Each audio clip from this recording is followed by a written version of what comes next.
Hey y'all, welcome back to Trade of All Trades. I acquired a Stihl MS311 and a whole bunch of spare parts for this thing, including another cylinder. I ordered a aftermarket piston and rings for it. It's got extra covers, starters, handles, just a whole lot of stuff.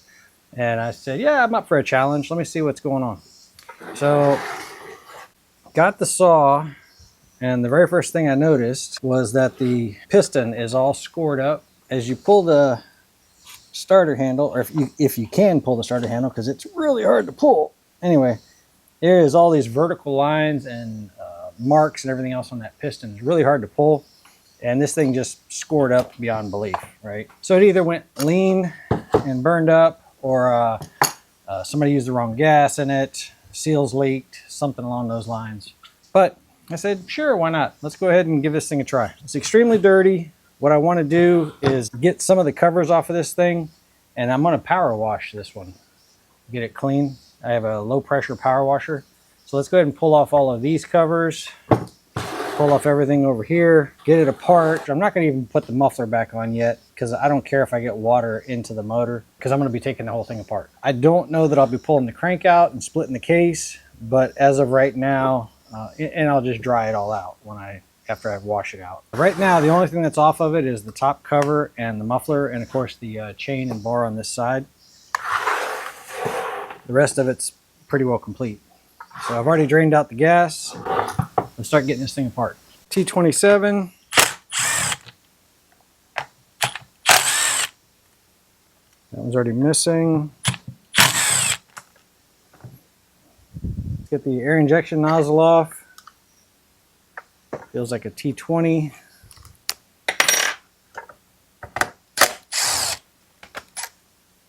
And the coil should be back to a T27.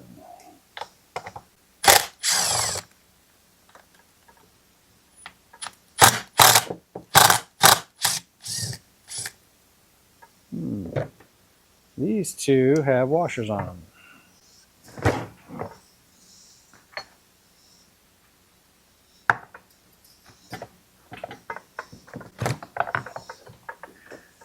Ground wire off. Put those two screws back in while I'm thinking of it, so I don't misplace them. While the plug's still in, let's try to get this flywheel off of here. 1/4 inch impact. None of my flywheel pullers that are made for this work, so I ended up just making a puller real fast. So I found a couple of bolts that threaded into the flywheel. Found an old piece of metal stock that already had some holes in it. Got a bolt that I could put a nut on the bottom. I ground out a pilot, like a point on the very end. And we're going to attempt to use this as our puller. I've been meaning to look around and get a puller for this thing, but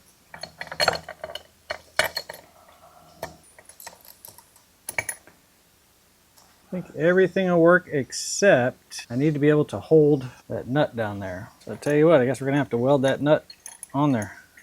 Now hold tight for a second. I'm going to go get this nut welded on here so that it doesn't move and I don't have to put a wrench on the bottom of it. I could probably weld to the top side too, but anyway, I'm going to see if I can get this thing fastened on here. Alright, so I just welded the nut on here, ran a tap and die along these two just to make it clean. Put the nut facing down.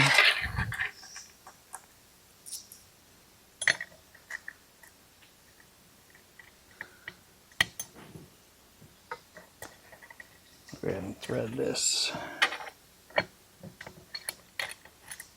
Get them both seated down there. If I can tighten or snug it down so that it's touching the top of the flywheel, then I know that it's sitting on there straight. And then all I should have to do, I really don't need that washer I just put on there.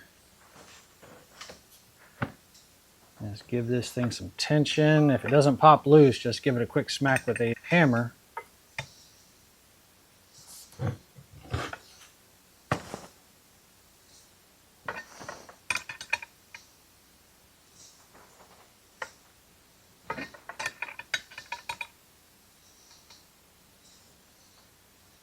in the right size wrench.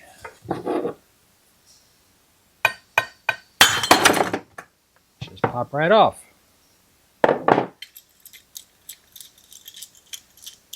All right, I'm going to save these for my puller for next time, because that's a pretty common problem. That's it for this side. Get my E-clip out of here. E-clip, washer, clutch, and the bearing came out. That bearing looks like it got pretty hot too. So I'll be looking for one of those. And then this clutch should come off clockwise. So 19 millimeter or 3/4. The clock, it's going to be turning in the clockwise direction to take it loose. So basically the opposite thread is what I'm trying to tell you.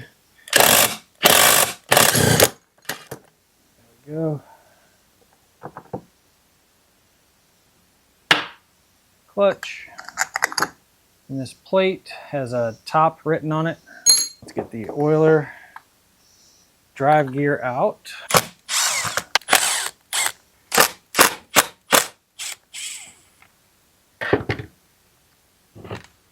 Let me pull this one out, but I don't think it needs to come out. We'll know here in just a second. Yeah, I didn't need to pull that one out. And then this is the reason I wanted to pull a lot of this out of here, because you see all that dirt? I really want to clean all that out. And then we've got 2 T25s to pull out the oiler.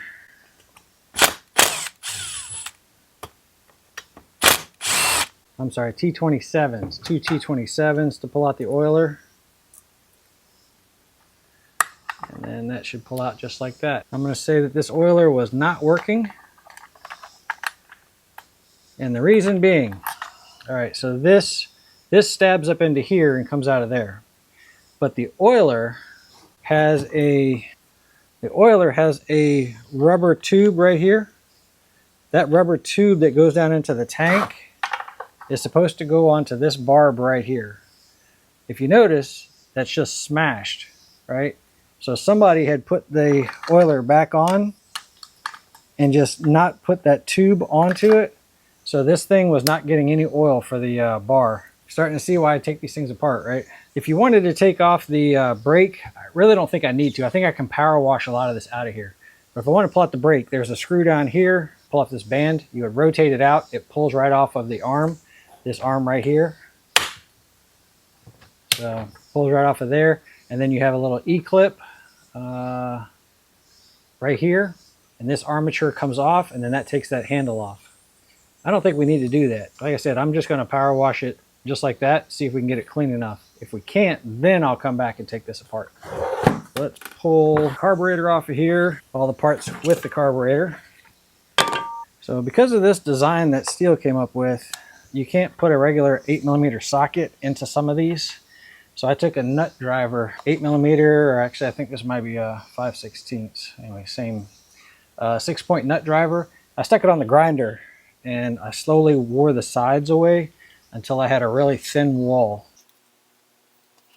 So I don't remember if this is the one that has to have that or if a socket will fit, but I'm gonna pull off this one right here. My hands are slippery from all that oil. Kind of excited to work on this 311. I've done a couple of muffler mods on these before, and the horsepower gain was just unbelievable difference.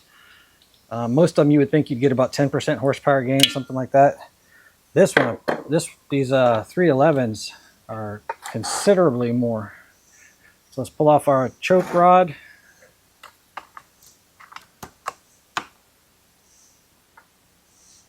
Just unsnaps out of there. And then I've got these 2 rubber bumpers.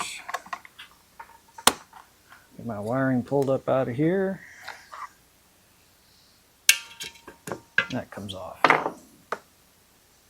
Carburetor should just pull right out. And I want to pull off this cover right here just to make everything a little bit easier. These are T20s.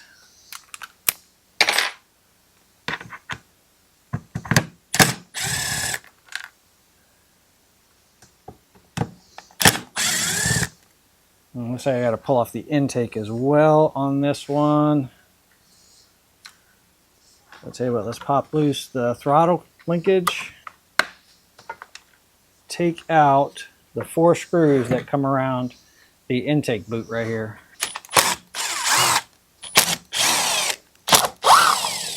I'm sorry, it's only 3 screws on that intake boot. I thought it was 4. Then there is this fuel line. I'm just going to pop it out of that little groove. And this cover should pop right out of here.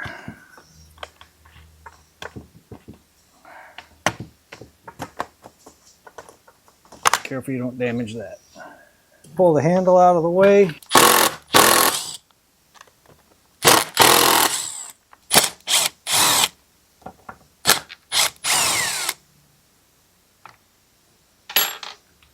One of the bolts that I pulled out earlier was the one that was right here. That one attached to the same handle, so I would have had to pull it out anyway if I was pulling the handle. And then there's another spring that's missing that would go from here to the cylinder head. That one's already missing. Anyway, that's the 6 screws that have to come out to take this thing out of here. Now I need to get this spring out of here. I have never found a good way to get this spring out of here other than manhandling it out. Just like that. Get that side out first, and then the rubber bumper comes out of there. And then it pulls out of the gas tank. Should be 1 bumper that's holding this fuel tank on. It's actually 1 on each side, but you're only going to mess with 1. There we go. I also have to take out this screw right here. I'll tell you what, I'm going to put it, just loosely thread it back in here. I'm used to the screw going through that way.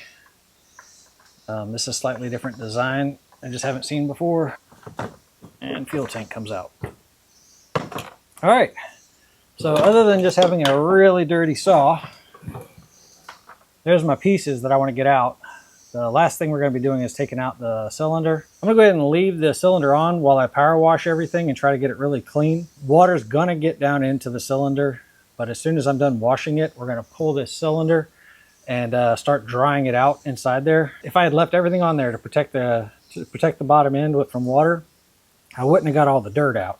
So as long as you are cognizant and you're going to be pulling off that cylinder, feel free to wash it like it is, and that'll keep you from spraying directly into there. You'll be able to wash everything around it.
Okay, and before I even put away the power washer, I'm going to get this cylinder off of here.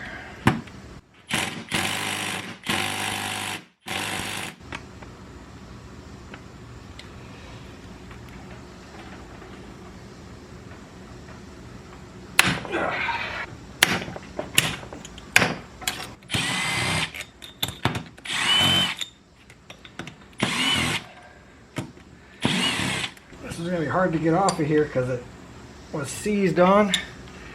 It's still coming out though. Let's get my head bolts, cylinder bolts out.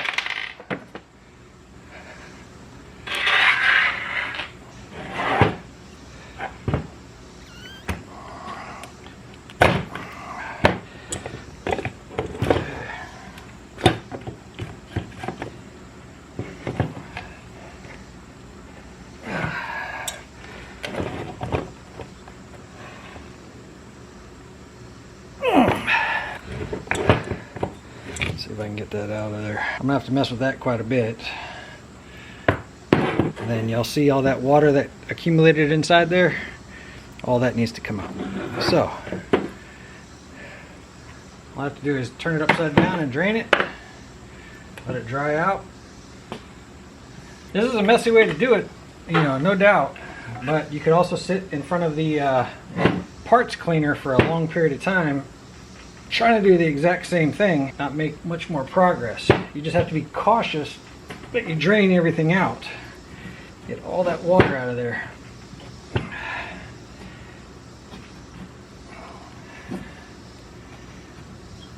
And it's a, if anybody's wondering, it's a very low pressure electric washer. I use it just for this one purpose.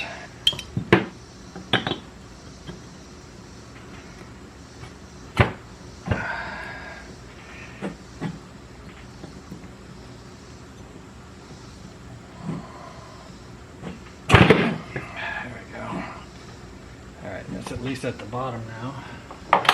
By turning this, I move the cylinder or the piston further down inside the cylinder. So now when I'm pulling, I've actually got a little bit more movement that I can get out of it. If anybody's asking, it comes out a lot easier than this when the cylinder is not, or the piston is not frozen up.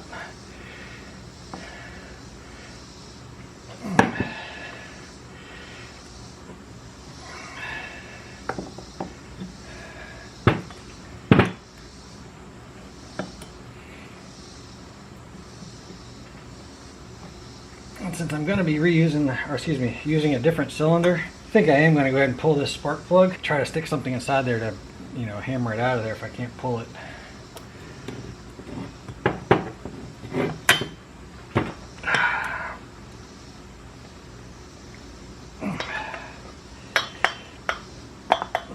The only thing I want to protect is the connecting rod and the crank.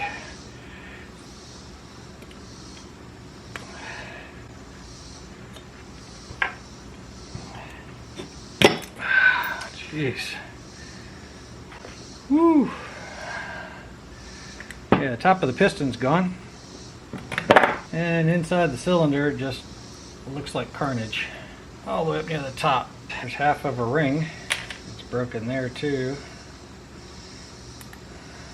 Yeah, that thing just basically detonated inside there.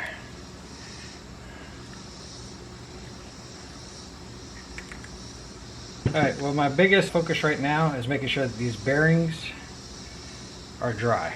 So let me get some compressed air and blow this out.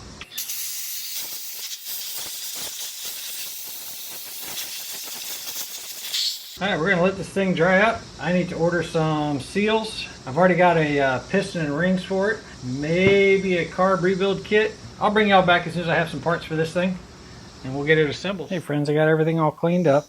I took my hand, and I don't claim to be an expert at this, but I figured I'd give it a try. The original cylinder looked like this, right?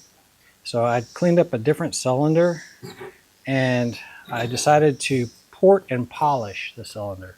So if you take a look at how that transfer right there is, you can see it's got like a lip to it and whatnot.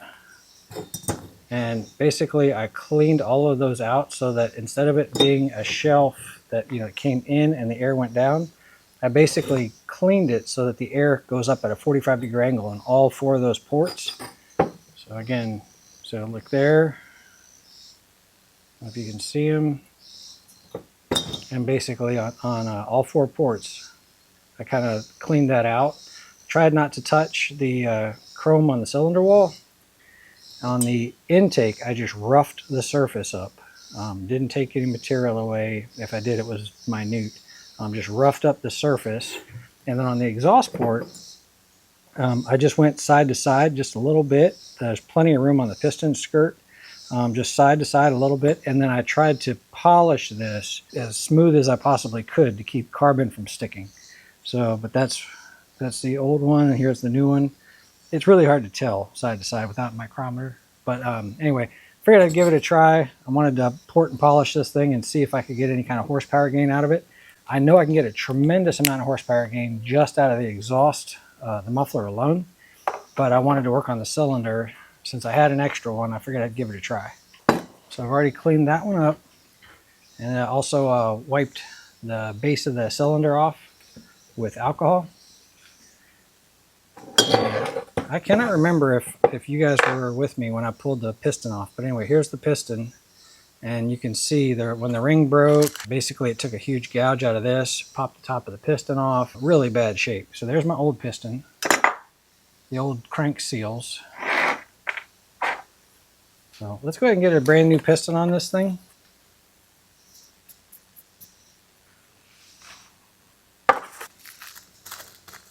I'll set one of the keepers in place.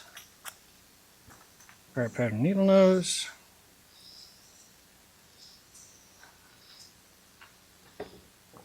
Set it in on that corner so that it goes inside that the groove on the piston itself. And then try to rotate it in until it lands inside that groove. And then I like having the opening of that keeper facing straight up, but just make sure that it's inside that groove completely. Arrow is going to face the exhaust. So on this one, if the flywheel is on this side, the exhaust will be on this side over here. Grab my new wrist pin.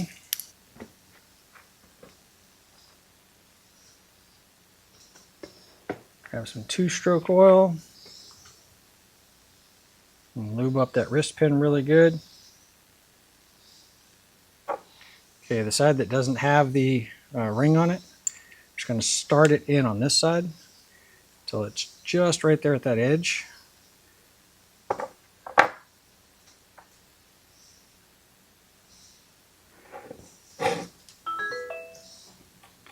Okay, and like I said, the exhaust has to face forward. The arrow faces forward. So let's just put it on here.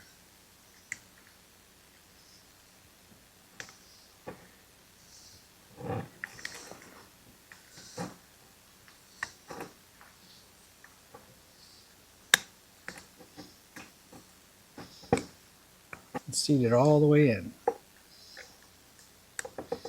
And it should be touching the ring on this side. Let's go ahead and put our other keeper in.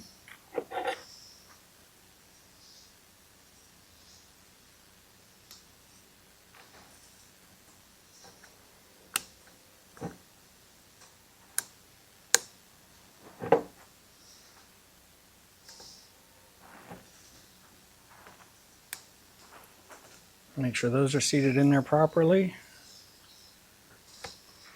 Clean off your piston. We're going to put 2 rings on here. Okay, the rings have a cutout in them. One's going this way, one's going that way. So the longest part of the ring is at the bottom right here, and the shortest part's at the top. The reason why that's important, there's 2 locator pins here, and the long part of the ring has to be away from that pin. So basically the long part's going to be in the bottom since the pin is on the top. And again, up here is the exact same thing. So let's lube up the top of the piston.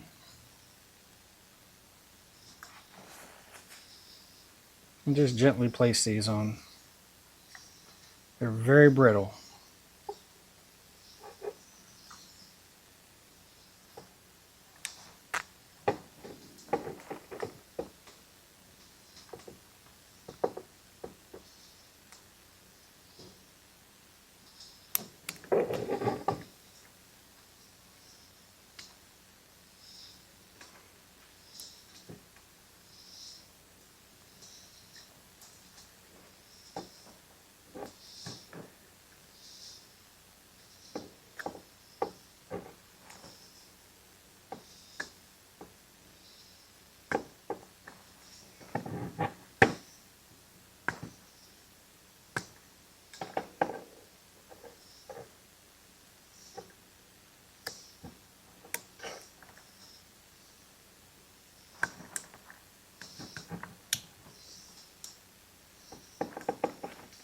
When it's in place, it should be able to close like that. Same thing on the top one, checking orientation.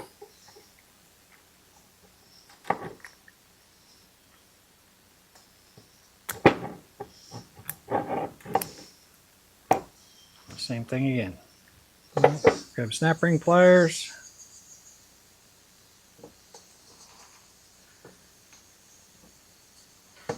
And pull this off. Let's pull that seal. That seal is just destroyed. Just slid right off. It's supposed to slide right off. Basically what I'm getting at is that there was no tension at all on it.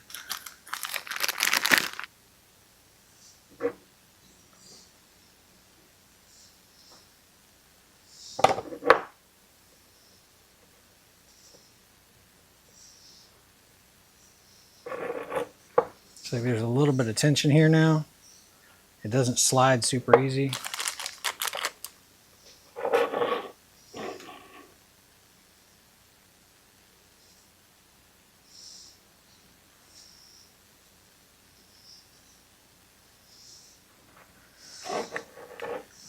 There's no way for me to get a piston ring compressor in here, so I just have to kind of work it in. I'm hoping that there's enough of a taper to compress these piston rings. Again, the arrow is going to face towards the exhaust.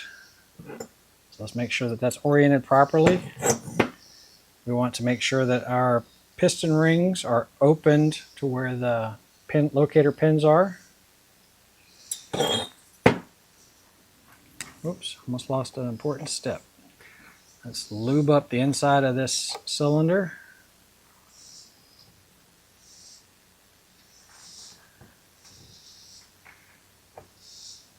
Just using 2-stroke oil. Yep, it'll smoke when I first start it. At least I hope it will.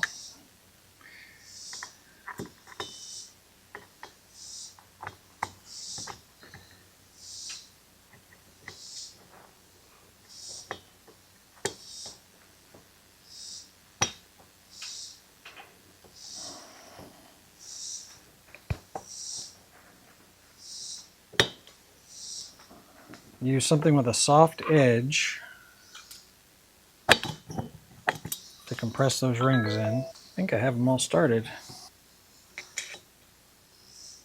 There we go. Not easy, but it went in. Go ahead and slide it on in so that you can make sure that you align your bearings and your seals properly so that when we seal this, it's correct. So let's see, my seal is too close. Let's pull that one out a little bit. And this one's a little too close. Let's pull it out a little bit.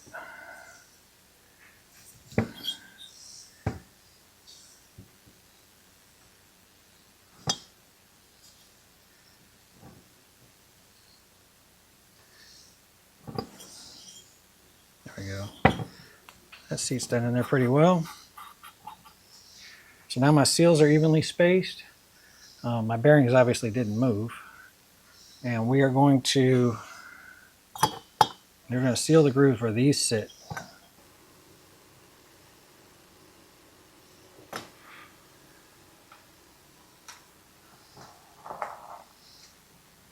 Don't forget to put that snap ring back on.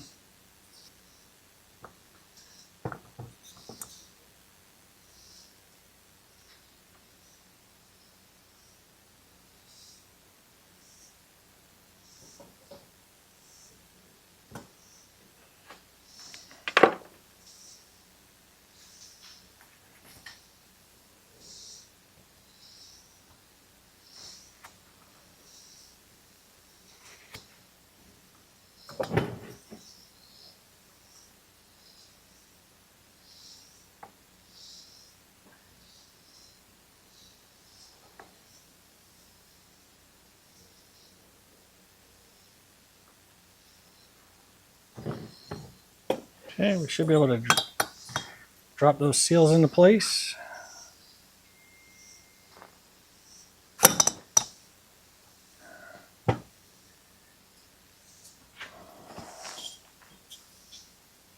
That looks good. Set that out the way. Let's seal up the base.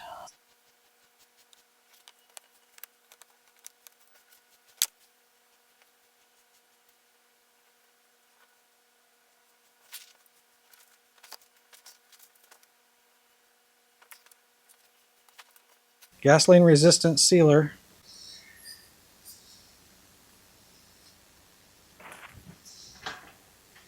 I'll give it a good squeeze. Let's add some blue Loctite to the cylinder bolts.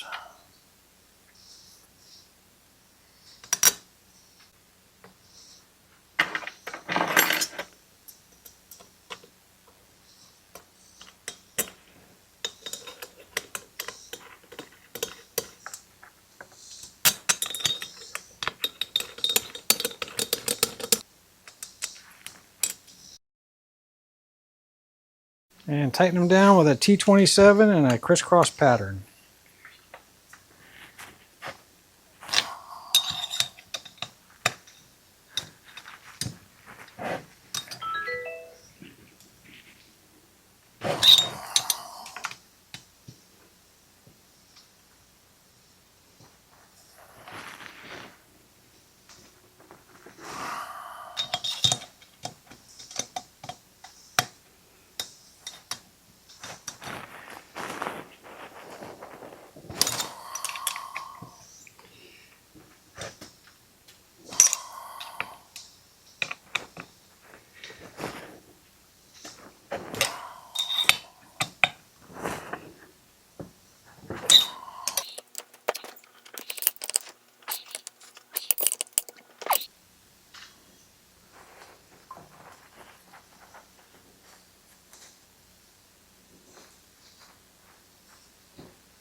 Put the gas tank on. Let's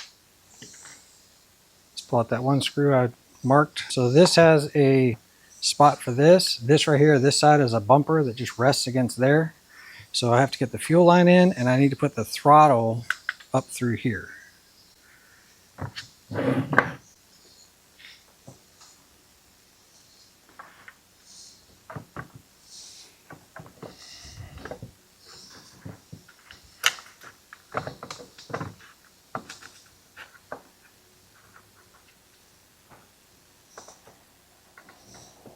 Get both of those started.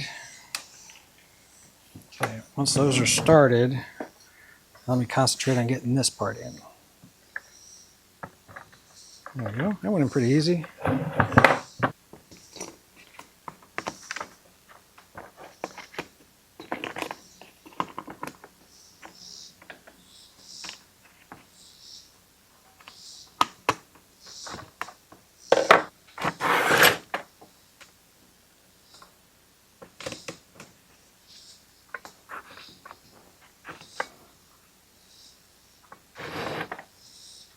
There we go. This needed to be behind that lip right there. That's what I was getting caught on. See a couple T20s.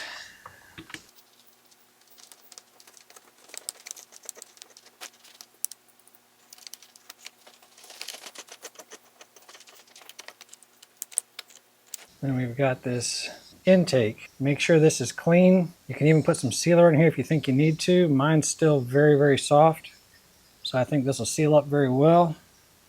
This is my impulse line right here. Make sure that that is not obstructed. The throttle rod is going to go right inside there.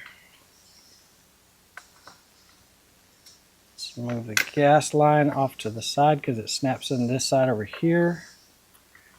Just like that. And then this should firmly go against the cylinder. T27s.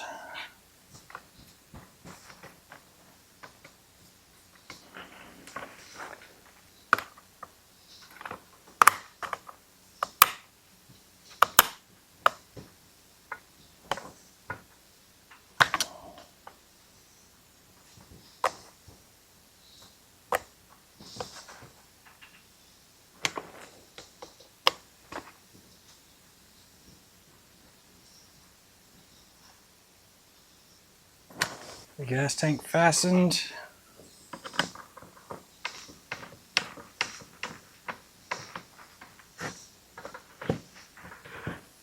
See the flywheel. has a keyway on it. Make sure that that's lined up properly. That should allow it to fully seat down. It's a 1/2 inch nut, and then it tightens up in the clockwise fashion. I'm going to put some rope inside here so that we can have something to tighten against. All right, just some rope. Let's make sure that piston's at top, or excuse me, at bottom center. There we go. Stuff that thing up.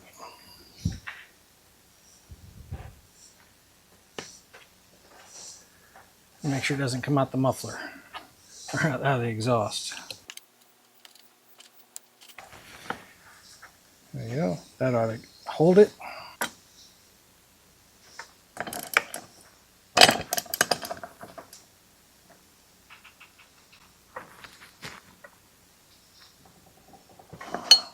I'm going to leave that rope in there for now. Let's get the coil put on. This coil had a couple extra wires that go to it. One of them is a spade lug like this, and the other one is a ring that goes underneath this bolt. That's your ground to be able to shut the saw off.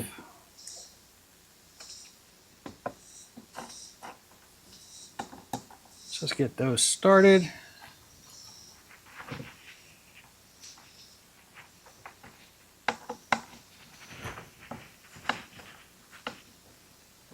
Okay.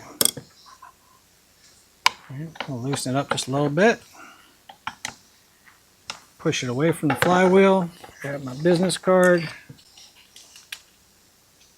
Drop it in there and then turn it so that the magnet of the flywheel lines up with the coil. Whoops. Hold on, I'm sorry. I gotta get the rope out to be able to do that.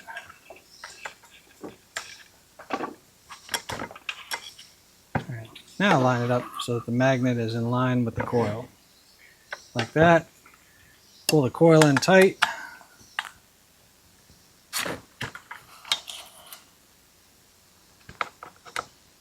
And tighten it on down.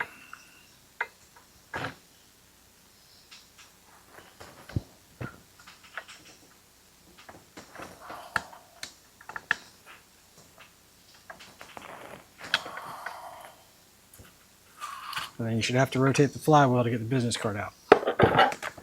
So usually the wires go in first, and the coil wire, just like that. Okay, oil pump. We're going to be putting in a drive gear in a minute. That's what drives this part of the oil pump right here. That gear has a arm that comes up through here. It has a flat spot on it, and what it's doing is it's pulling that flat spot as it's spinning, is grabbing and sucking oil up through this barb and sending it out through that valve right there. This rubber hose that I said I was going to replace and I didn't, but it actually sprung back into shape really well. This bottom hose connects to the tank. That's what connects to this lower barb right here. And then this upper part, by the way, if you turn this a quarter turn, it'll come right out, connects over to this, and that hole connects over to this channel, and that's what gives your oil to your bar.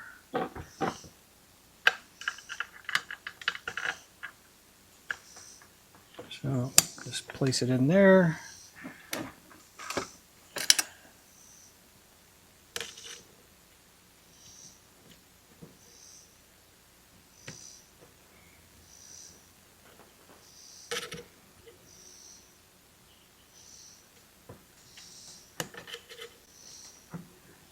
There you go. It should look something like that.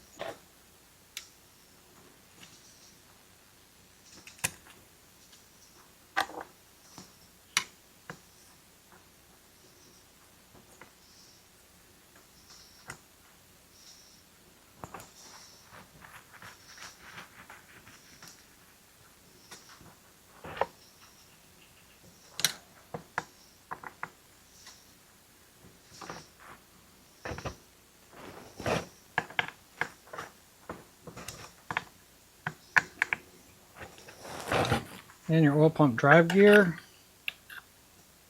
and your washer that says top, then your clutch that spins on backwards threads, reverse threads, Let me stuff that rope back inside there and tighten that up.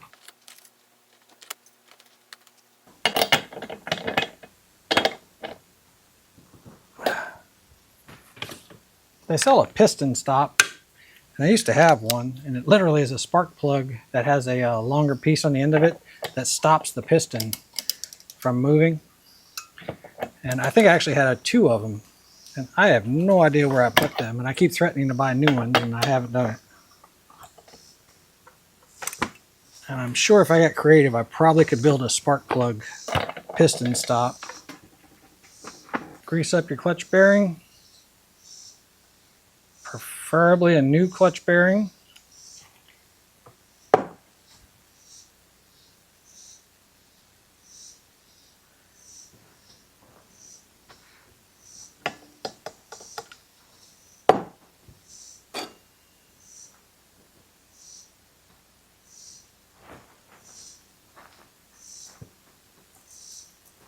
And your clutch has a little groove inside it. That groove has to line up with that oiler that we put on earlier. They had the arm sticking off of it. So if you can't line it up, you'll never get that clip on. So look in here and find that arm. Try to line them up. And then as you find it, it'll drop into that groove, and you'll be able to, at that point, then put this on. By the way, this cone faces out so that it kind of protects this E-clip. Just snap it in place. And if your brake works, that should stop it just like that. Pull your brake out. Okay, we're going to go ahead and put the decompression valve in. The 1/2 inch deep well.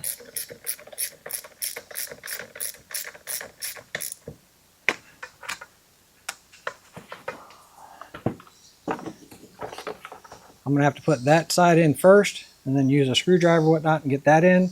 And then this square goes up into this gas tank.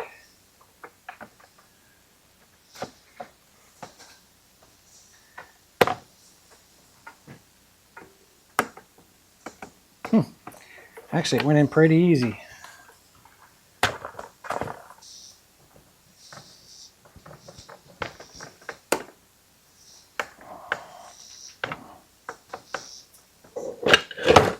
This screw here holds the other side of this that we had to just put in.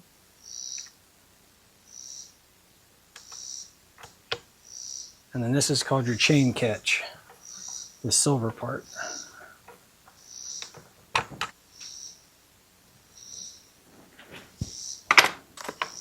There we go.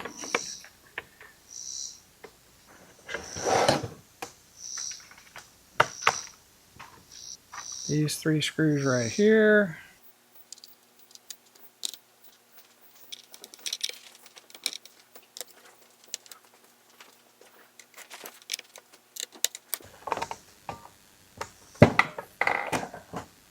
Let's put the air injection hose on, nozzle on here. And T20.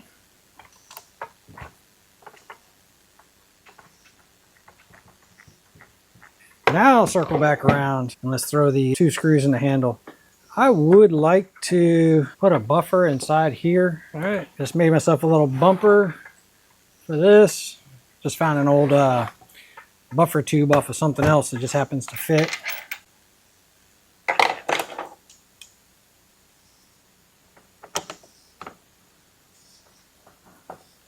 I don't even know if these things normally come with a buffer right there, but every one I've ever worked on has always been missing. So it's possible it doesn't come with one.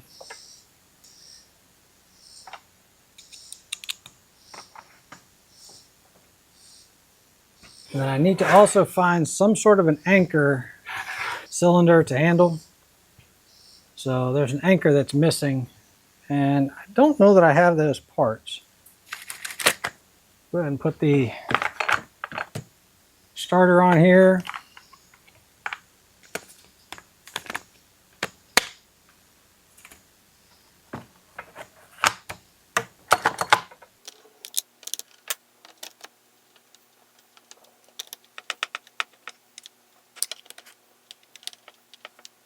Actually, I just found the screw I was looking for.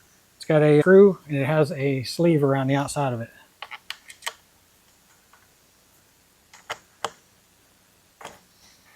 It holds the brake handle, and it has a pivot spot so that it can actually pivot.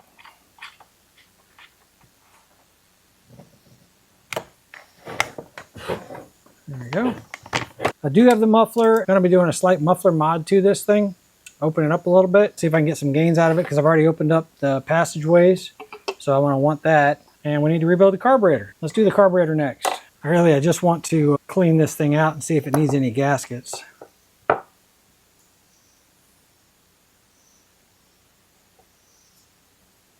The gasket looks really good. The screen looks clean. Not seeing any kind of dirt or anything like that. Nothing that would make me want to put this thing in a ultrasonic.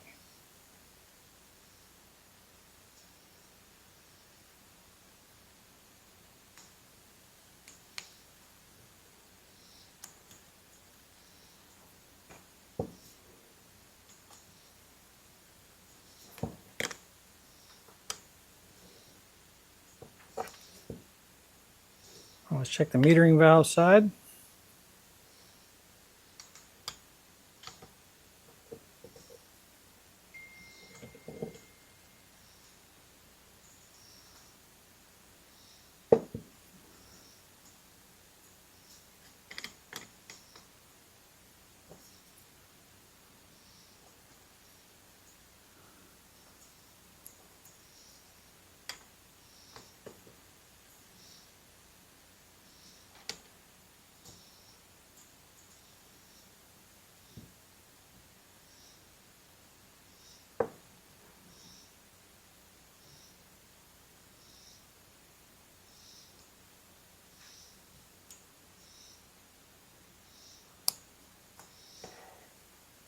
Okay.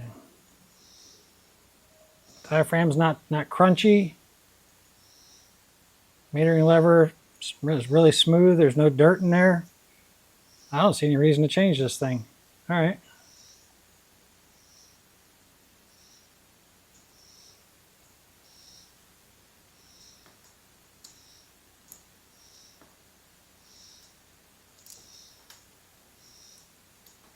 I think the saw just got hot.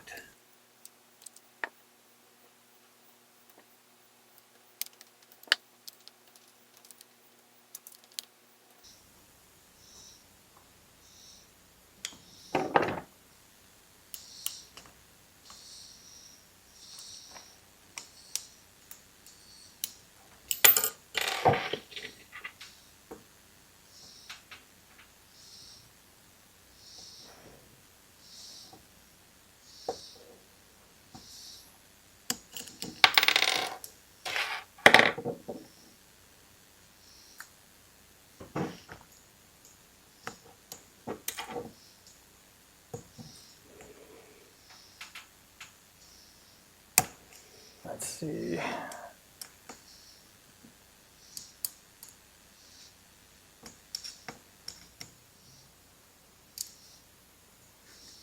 Okay.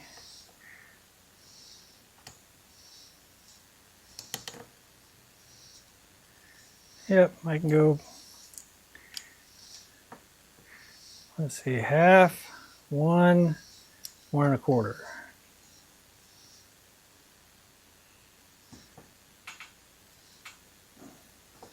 This one's still locking. There we go.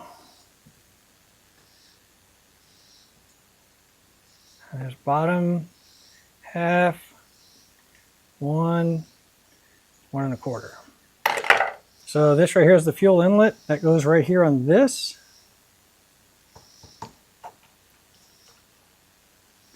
Just make sure those two line up. Squeeze it in there nice and tight. Make sure that we route the electric lines underneath the carburetor. What I'm going to be doing is trying to put these two studs into this body, and then I'm also going to be trying to put these two into these rubber bushings.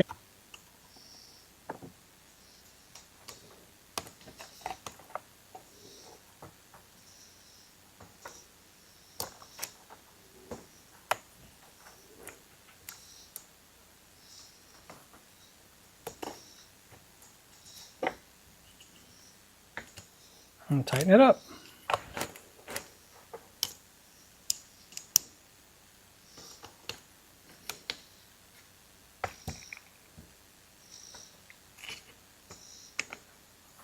We need to put on our choke lever. So it drops right in there like that, and then snaps into that groove right there.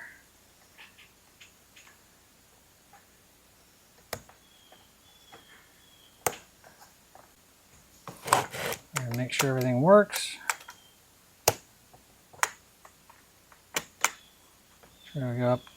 So that should be full choke. Up one level for fast idle, pull the trigger, and it should release. Alright, well that's working like it's supposed to.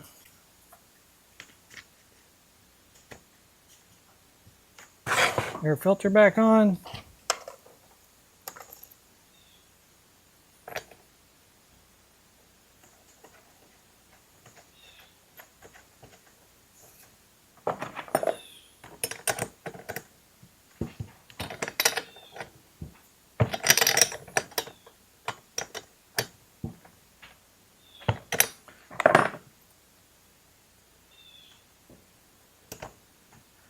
All right, let's do a little bit of work to the muffler and get that put on.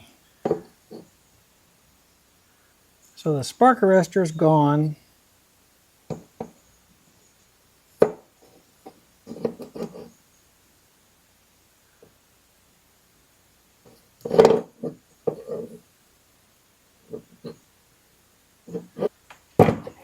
So if this was sitting here, it looks like I've got enough space right here that it won't burn up the chain brake. I don't see any way of attacking this. I think we might actually try to attack this one from the front and just open these up, potentially give it some louvers. Maybe actually a slit right here or potentially right here, and then maybe another one right here, and then open it up kind of like louvers on a car. It'll be loud. Don't get me wrong, it'll definitely be loud. I don't see any good way of attacking this without like completely destroying this and then possibly putting a cover to redirect the exhaust flow. And we may. Let me think about this for a minute. So I'm thinking something like this. I'll make a cut on that end, you know, right through there. Another one there and stair step it on down. And then try to mash this part in a little bit.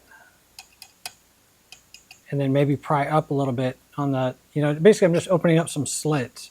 Then if I don't like it, I can just come right back around from the inside, smash them back into place, and then use the TIG welder and weld them right back up again if I don't like it. But that way I have access to these spots, and I think it would blend in fairly well.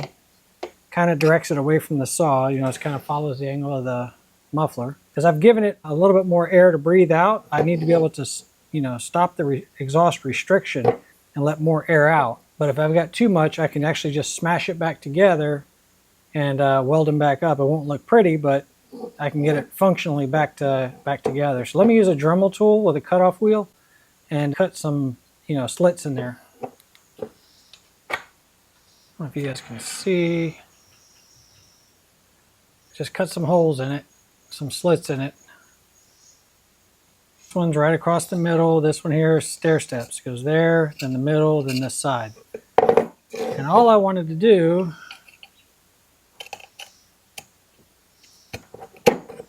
not much, just a little bit.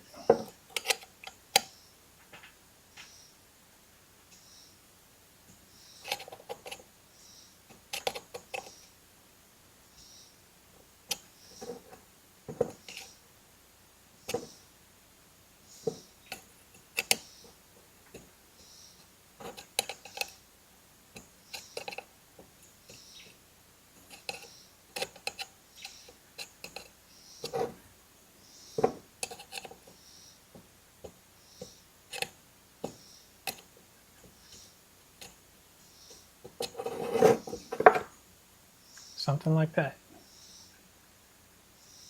Just giving it a little bit more ability to breathe.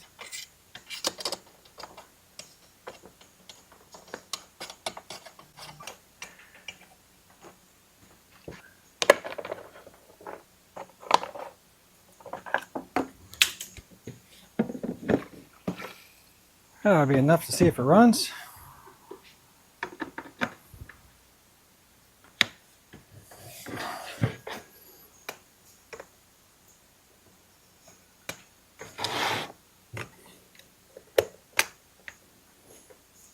I'll give this thing a try. A full choke.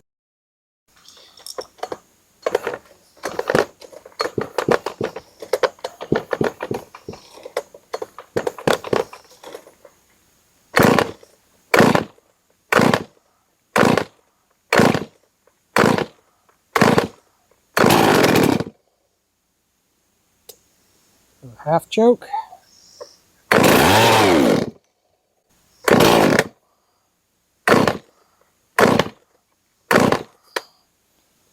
Make sure that this thing's closed.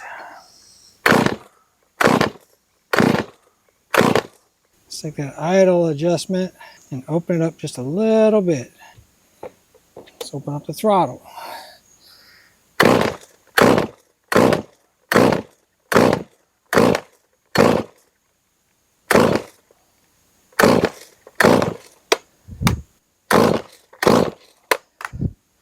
Let's see if she flooded. Probably gonna leave this cover off until I get it running.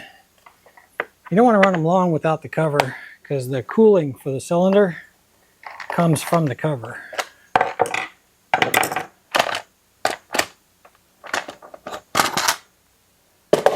The air that's being generated by the flywheel goes across the cooling fins.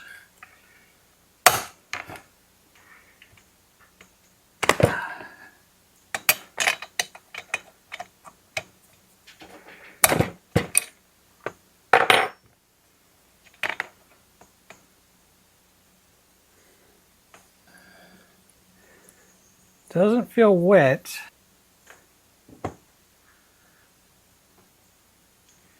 Fuel line looks good. I might have to open up that carburetor even more.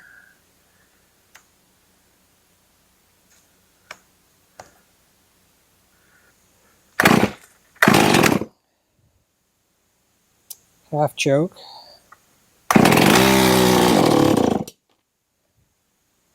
She's definitely trying. Let's get that idle speed turned up just a bit in case that's our problem. And let's open up the load just a little bit more.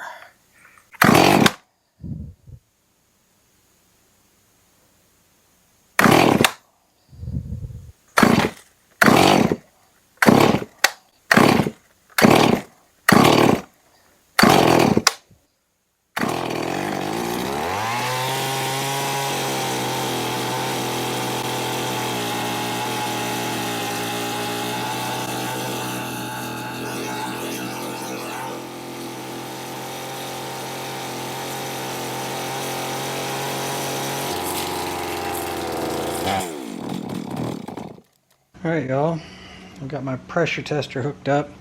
I just stuck an old carburetor on here, put a gasket that has nothing, like it's a blank gasket, and I blocked off my exhaust. I pulled off the flywheel and I pulled off the clutch side. I've got soapy water everywhere. I was looking for any possible leak I could find. I checked the base gaskets, I checked my crank seals, and I think I finally found the leak I was looking for. I'm gonna cheat. I didn't have a plug for this hole. Just gonna stick my thumb in it.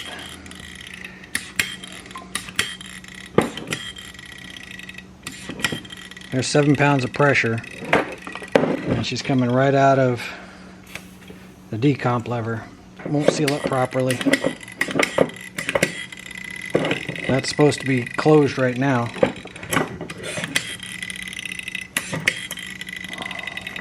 So let's put a decomp lever on it. I checked everywhere else. I couldn't get any bubbles anywhere else on the saw. This is just a 1/2 inch deep well socket. There we go.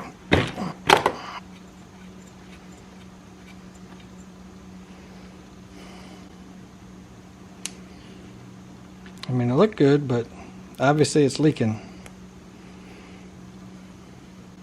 We're just going to put a plug in it for now.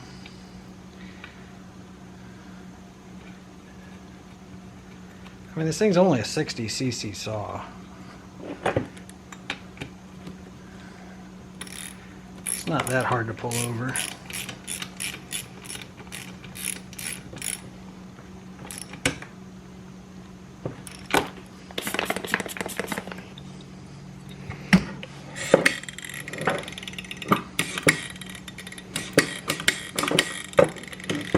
Well, no more leaks out of there.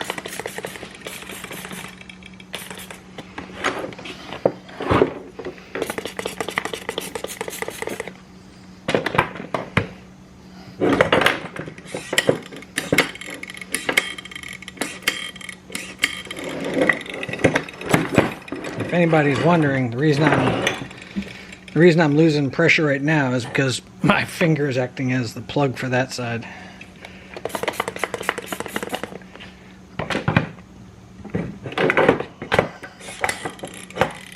Oh, looky there. I've also got a base gasket leak.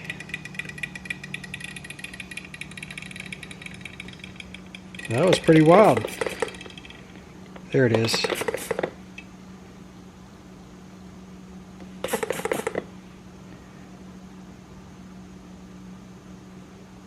Yep, I've also got a base gasket leak. Alright, even with 1184 sealant and torquing it on down, time to tear it back down and put a base gasket in this thing or reseal it. Y'all give me a chance to get that thing swapped out and we'll test this again.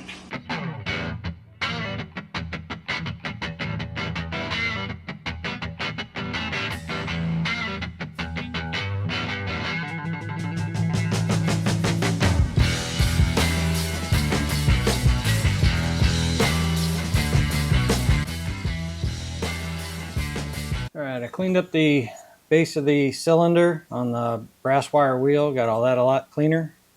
Got some new seals ordered, came in. I've got a new sealer. I got some of this cleaned up. I need to work on this just a little bit more.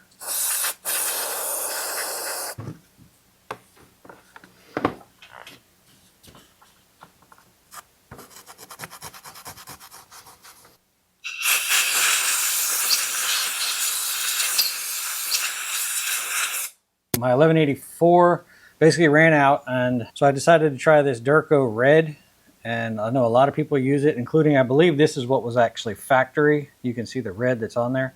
I believe that was actually factory, and it's looking a lot cleaner. Now let's put this out the way and let's work on the crankshaft. Okay. That ring pulled off. We'll try not to forget that this time. One seal. I wanted to get this 1184 off the side of the bearing while I was at it. I think I'm going to try to scrape it off though, because I just don't want any small particles ending up inside that bearing.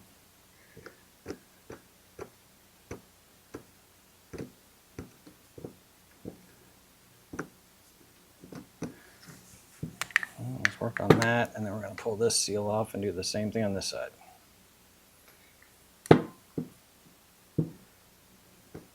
You can see I had plenty of 1184. I just missed it on a small spot, or I didn't prep properly. One or the other. It happens.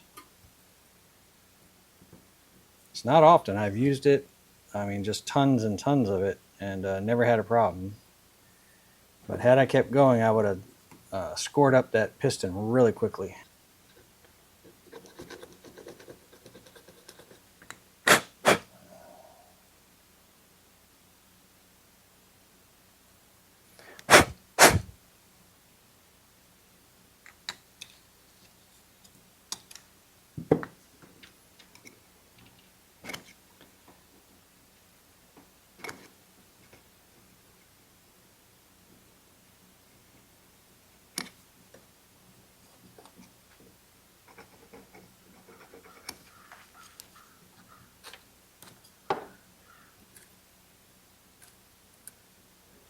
Bearings feel really good.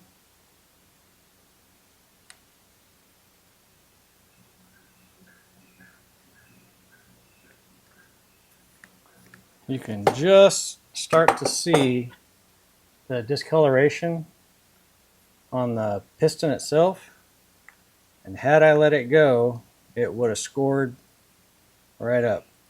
So see, it doesn't take long running time in a lean condition, and it doesn't take much of a leak either to be a lean condition and cause this thing to burn up. Kind of wondering if there was a machining defect or something like that because if you remember, this thing was burnt up when I first got it.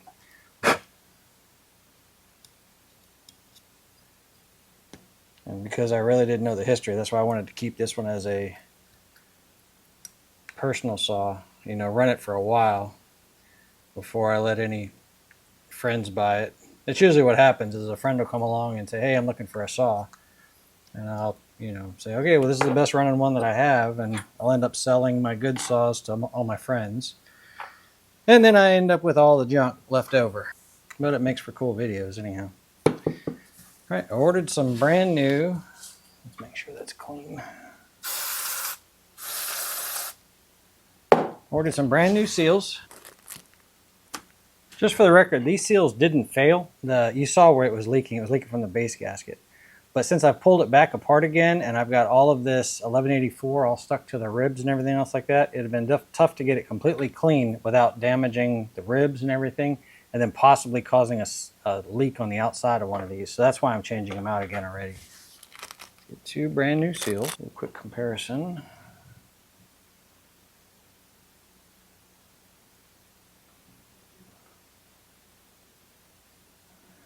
They look identical.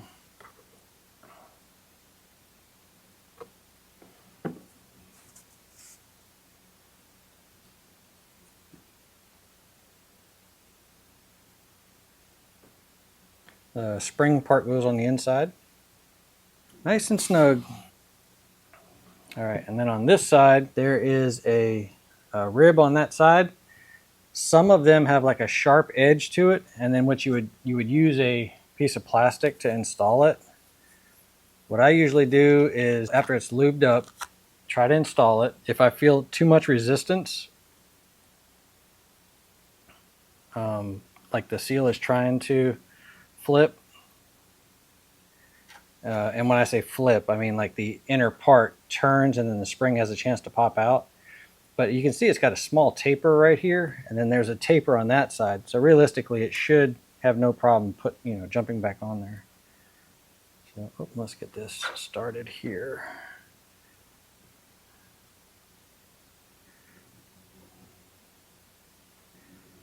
Tell you what though, this side here, because these seals are just a little bit tighter than the last ones, we are going to use a piece of plastic here.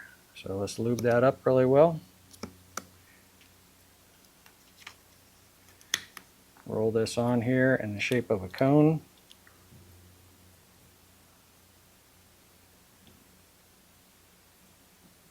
Just to help it get started over that very first edge. And then once that's through, gently slide it down and pull that plastic. Let's see, will it go past that?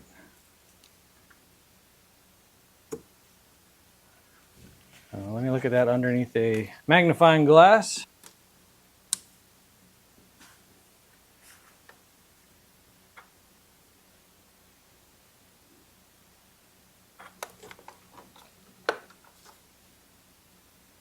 I don't know if y'all can see that. Yeah, it looks really good.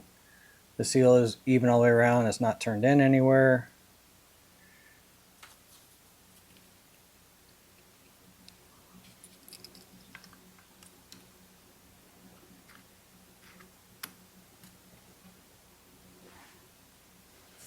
All right, so we're just gonna put the crankshaft in.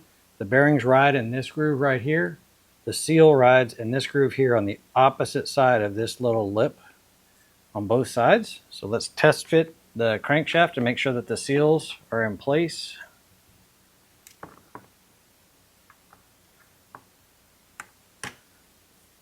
And just check your seals, make sure that they're resting nicely in the groove and straight up and down.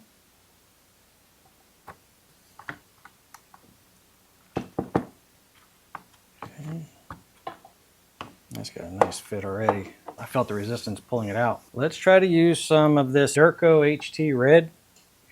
Ideally, what we're looking for is we have to make sure that it's got a good coat inside that groove that goes all the way around, because that's honestly the seal. We're going to have some, along that whole top edge, and then I want to put some in here where normally The seal itself should do the job, but I just like putting a small thin coat inside there. And then we're going to put another thin coat on the cylinder and slide it all back together. Just take your time and try to get a nice even coat.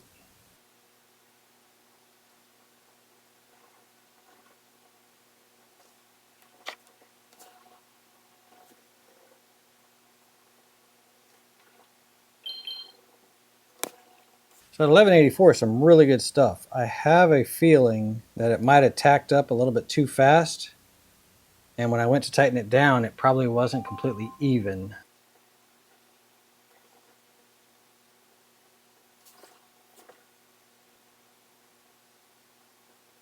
That's a good even coat there.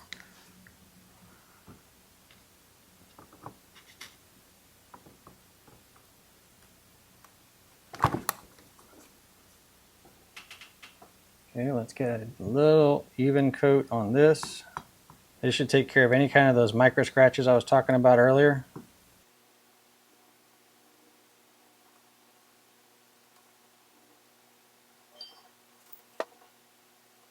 A little bit of two-stroke oil. Not that much. A little bit of two-stroke oil inside the cylinder. Make sure that the rings slide on nice and easy.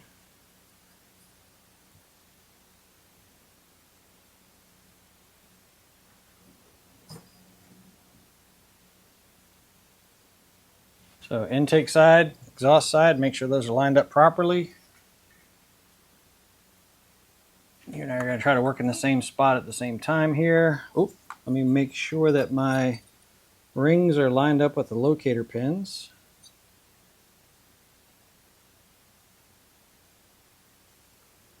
Yep, they appear to be lined up pretty well.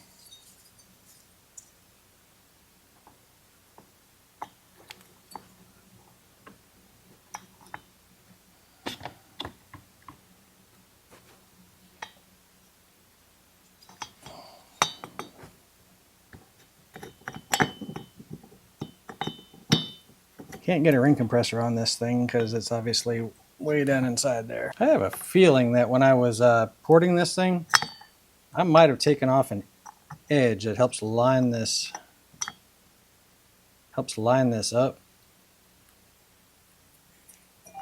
You know, going a little bit too aggressive, right where those transfers start. Because I'm not used to having this much trouble getting these things to start in like this.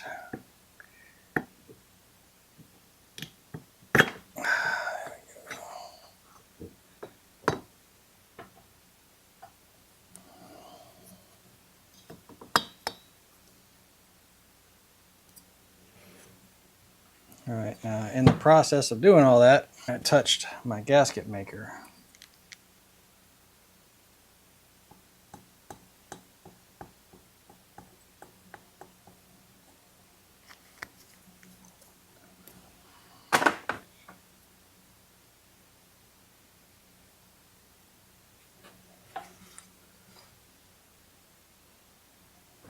Let's make sure that the seals have enough of a gap that I can seat them in once I set it in place. Let's hold it in place.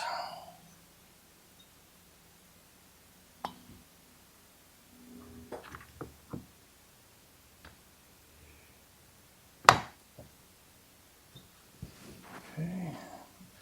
Before I tighten it up, let's get that seal, or get those seals pressed in place. Make sure they're sitting flat.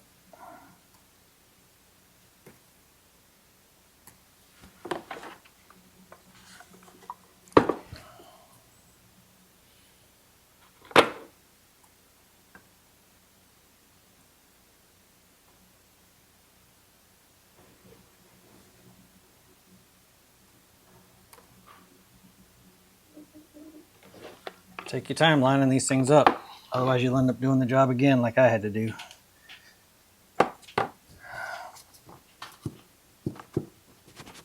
Okay.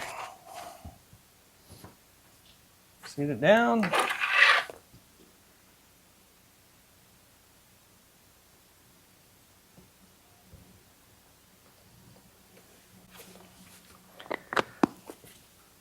Little dab will do you.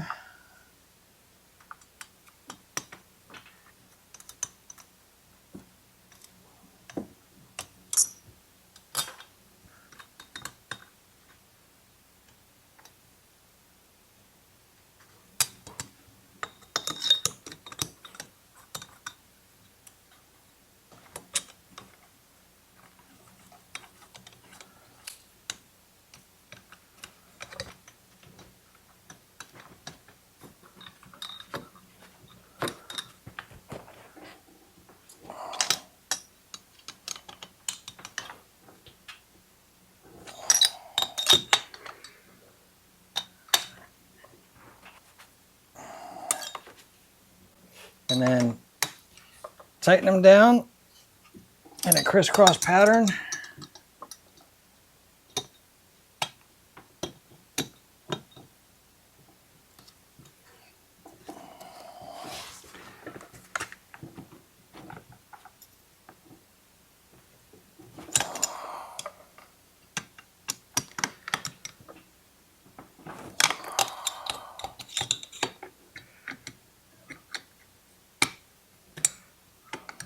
We're going to let that set up, and then we're going to do a leak down test. But the way that my leak down tester is set up, I actually put a carburetor on here, so I'm checking the intake at the same time for the leak down test.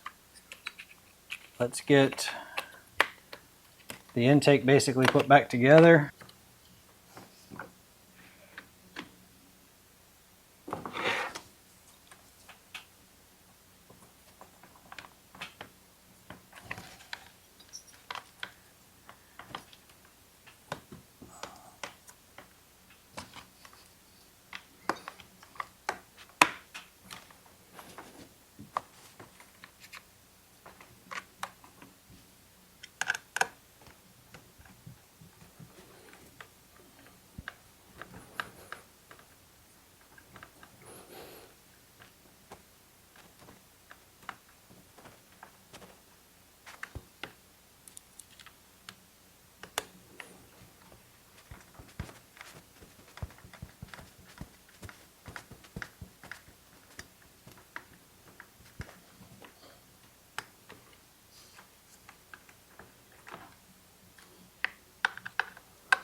And make sure this side's nice and clean.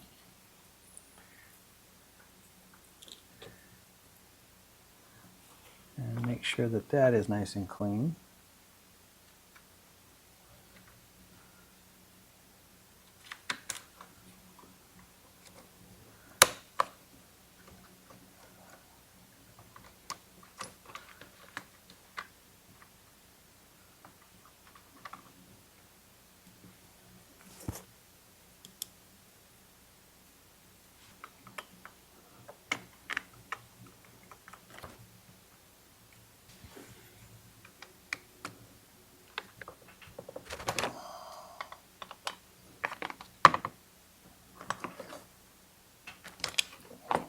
I'll bring y'all back when I think this thing's set up enough.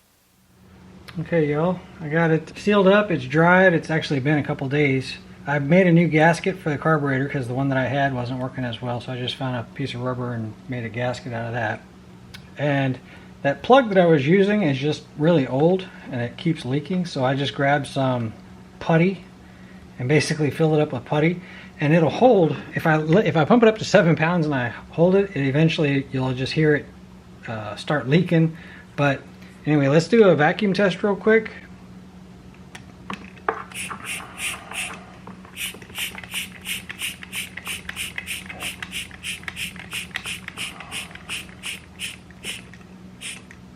Let's bring it down to 16 or 15 inches.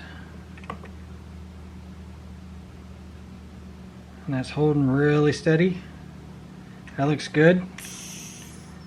And I'll show you what I'm talking about. I fill it up and it'll hold 7 pounds for a while, and all of a sudden you'll hear it evacuate out of here. And if I keep my thumb just slightly pressed on the putty itself to keep it from popping out, it'll hold the pressure. So I need to get another one of those plugs. That was actually would be a perfect tester for this. Let's pump it up to 7 pounds. I'll just hold my finger over the top of that.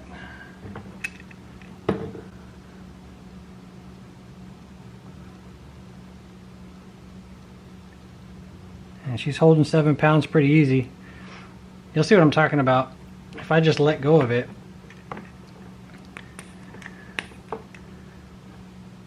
bump it up to just over 7 pounds.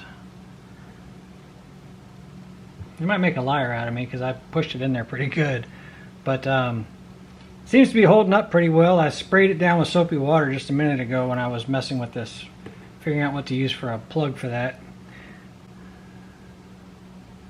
So anyway, looks like we solved. Yeah, there it goes. And then you can kind of see, if you look at that putty, you can see it just basically just pushed its way out.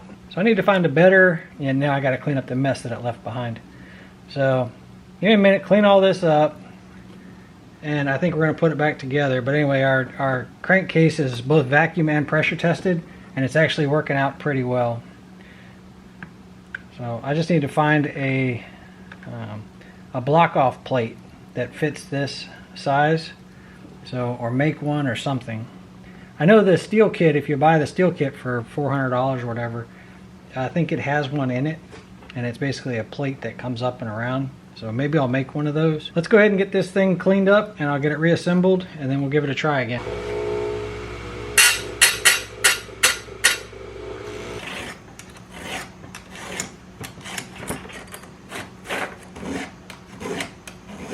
Alright y'all, I got it back together.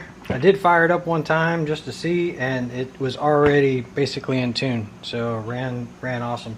Let's go put it in the wood and give it a couple of cuts and see if I need to make some final adjustments on it. I'll meet y'all out there.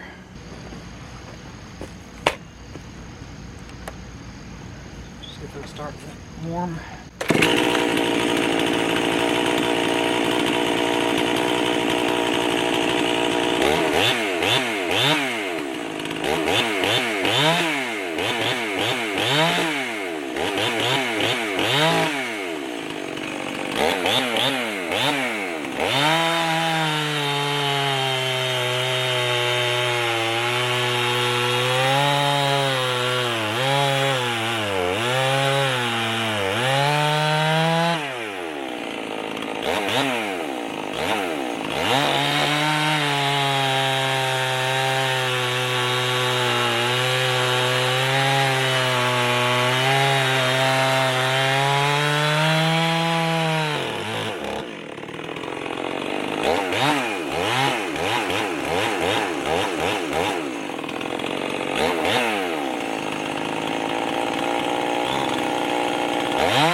There it is, Stihl MS311. The pop-off valve caused me some grief. Probably just needed to be cleaned. It's got a lot of carbon and stuff like that. Caused me some grief. This gasket inside the carburetor, I don't remember if I pointed it out to y'all or not. It caused me a little bit of grief too. You see, when I lay it down, you see how it's all curled up? Well, inside the carburetor, even though the body went flat, these valves were curling up a little bit too. So those caused me a little bit of grief. Of course, the sealing that I did caused me a little bit of grief, and then of course the dull chain. So this was a fun one. This is my personal saw, and I'm looking forward to probably putting a 28-inch bar, a skip tooth on it. It didn't eat through that cedar. That cedar's a really hard wood. It didn't eat through like you see on the videos where everybody, you know, puts it in poplar and pine and stuff like that, and it just runs right through. But it cut really well. The motor never had a hard time. Anyway, yeah, I love this saw. I'm really looking forward to adding this one to my collection. I don't know, just running it for fun. Hope y'all got something out of the video. This was a fun one to do. Learned a little bit in the process, and that mild porting and polishing, whatever you want to call it, it was very, very mild. I didn't expect large gains out of it. I did expect some gains out of this muffler mod, and I guarantee that I got some out of it. All in all, it was a lot of fun. Hope y'all got something out of the video. Really appreciate you hanging out, and I'll catch you guys on the next one.